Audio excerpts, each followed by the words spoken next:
recipe ko po ang leche flan. Ito na po ang mga materials na kakailanganin po natin sa paggawa ng leche flan.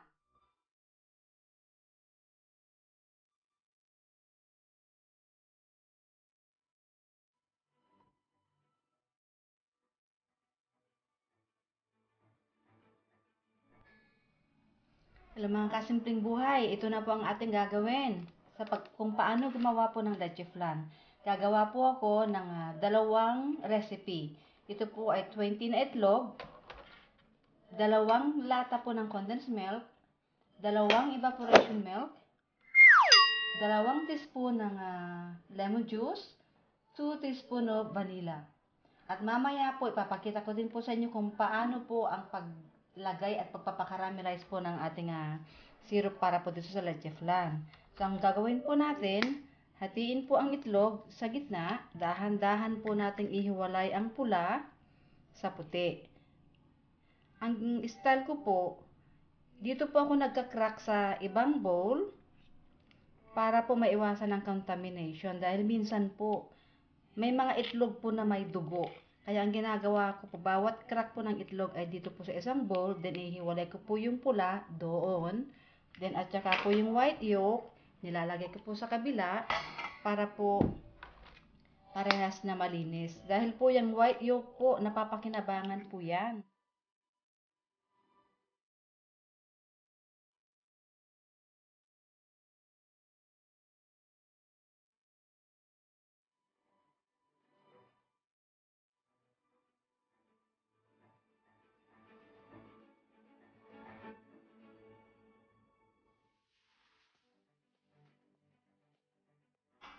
Ngayon po, ang pagbati po natin sa itlog, huwag po natin masyadong babatiin.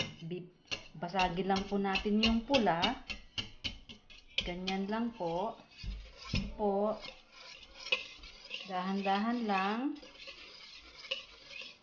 Then, ihiwalay po natin yan. Dito po, paghaluin po natin ang ating mga gatas.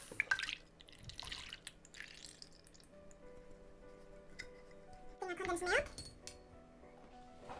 Ngayon po, hahaluin na po natin tong mga gatas natin para po parehas pang pagkakahalo.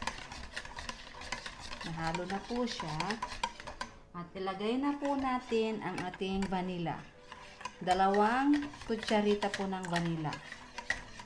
Sa bawat 10 itlog po, isang condensed, isang evaporated milk,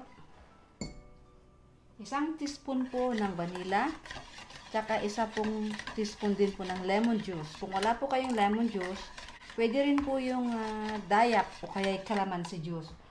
Pwede na po nating ihalo yung itlog. Po. Haluin po natin, pero wag mo na masyadong hahaluin.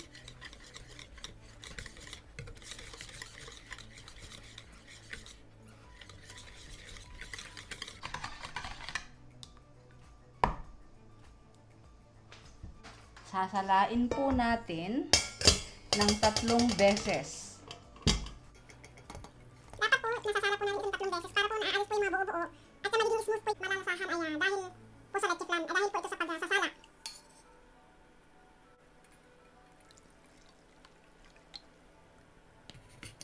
Tatabi po natin to.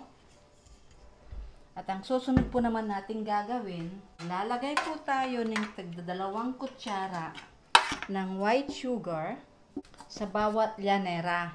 Depende po ito sa inyo kung mas gusto niyo pong mas maraming syrup, dagdagan nyo lang po. Pero ako po, ito po ang aking ginagawa. 2 kutsara or tablespoon, iba po kasi yung kutsarita at iba po yung kutsara. Yan po. Spread po natin yan. Saka na po natin tututunawin, dahan-dahan. Bantayan lang po mabuti para po ito ay hindi masunog.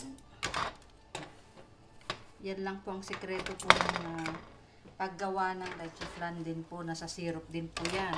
Kapag ito po ay nasunog, sigurado po ang lasang ampalaya.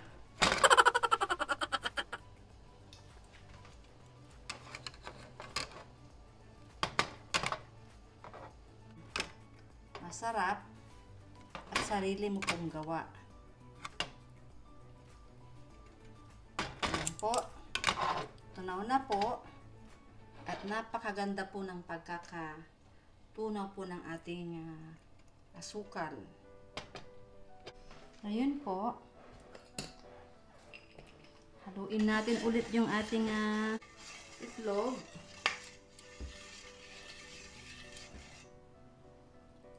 Susukatin.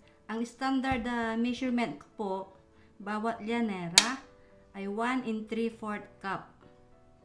So, yung 10 itlog po, nakakagawa po siya ng 2 llanera. So, 20 pieces po yung ginawa natin. So, makakagawa po tayo ng 4. Tamang-tama po ito para sa aking mga anak. Tig-isa po sila. Yahoo! Dahil ang mga anak ko po ay leche flan lover. Yan. Yan po. Nilagay na natin. Ating itlog.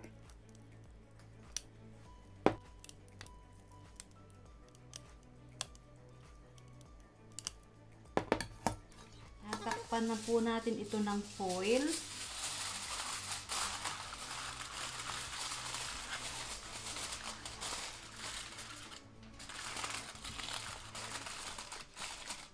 Ganyan lang po.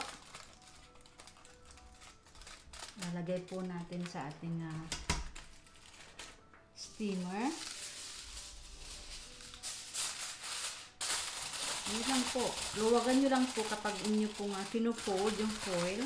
Kasi minsan po napupunit. Malutong po at manipis lang po itong foil. Dahan-dahan lang po kayo. Sa mga gusto pong gumawa ng leche flan, subukan nyo na po. Masarap po ito pag kayo po ay gumawa.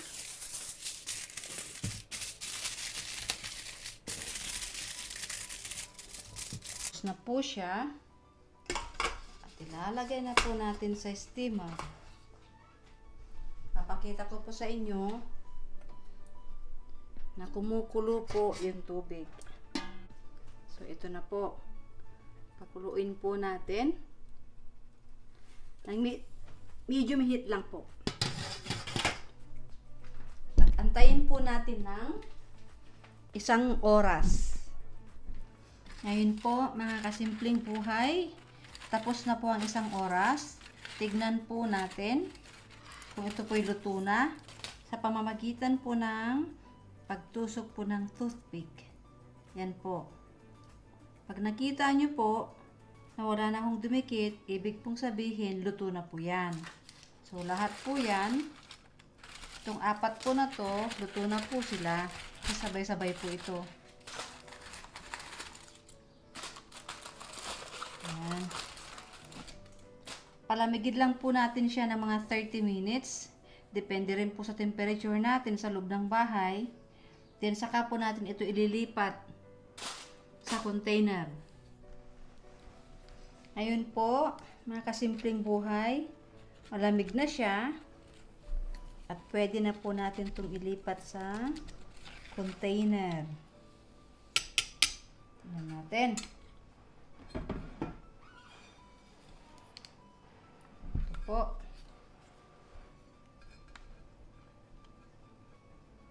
Ganyan po, oh. Ayan, nakikita nyo na po yung syrup niya. Lipat lang po natin. Ganyan lang po. At tanggal na. Yahoo! Ayan po ang ating leche flan.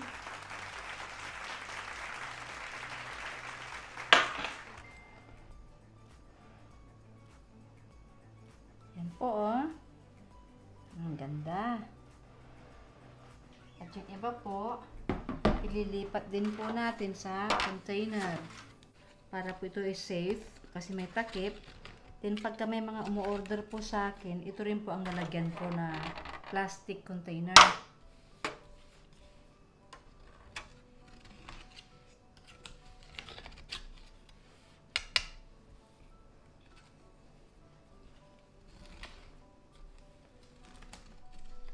Ito na po ang ating nagawa na egg yolk leche flan. At titikman na po natin ang ating leche flan. Ayan. Kita nyo po? Ganyan po siya kakinis. Ito po, oh. Ganyan po kakinis ang loob. Wala pong bubbles. Ayan. Sapa. Ako po, patay ako nito. Ayan po. Nakikita nyo po yan. Napakakinis po ng leche flan. At yan, napaka-smooth po.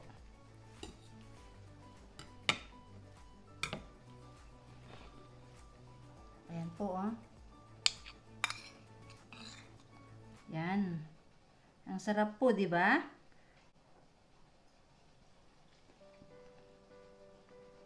Tignan nyo po, napakakinis po ng ating leche flan. At napakasarap. Patay na naman po ang diet ko nito. Okay po, marami pong salamat sa inyong panunood, mga kasimpleng buhay.